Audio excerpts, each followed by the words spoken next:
তোমরা দুনিয়ার মধ্যে গিয়েছো, আমি তোমাদেরকে দুনিয়ার মধ্যে পাঠাইলাম। পাঠাইবার পরে আমি জানি তোমরা অনেক অন্যায় পথে যাবে, অনেক কাজ করবে, যে কাজগুলোর মধ্যে তোমাদের গুনাহ হয়ে যাবে। বান্দা, তোমরা গুনাহ করবে তাও আমি ভালো মতো জানি, তোমরা পাপ করবে তাও আমি ভালো মতো জানি।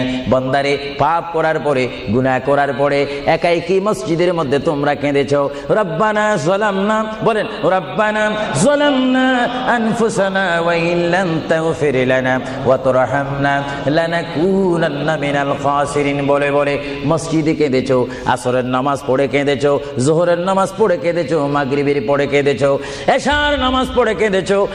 বান্দা, নামাজের মুসল্লা যখন বসে যাও, আমি আল্লাহকে তোমরা বারবার বলো, আল্লাহ গো আমার গুনাহ মাফ করে দাও। তারপরও আমি তোমাদের গুনাহ মাফ করে নিই।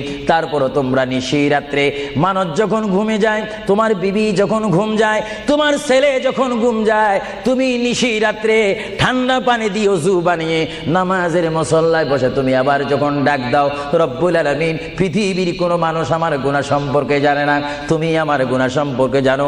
আমি এমন গুনাহ করেছি আমার বিবি জানে না, বিবি গুনাহ করেছে আমি জানি না। আল্লাহ, তুমি সব কিচ্ছু জানো। হে আমার প্রভু, তুমি আমাকে মাফ করে দাও। আমার আল্লাহ বলে, তারপরও যদি তোমাদেরকে আমি মাফ না করি, তারপরও বান্দা তোমরা আমার রহমতের দরজা থেকে ফিরে যাইও না।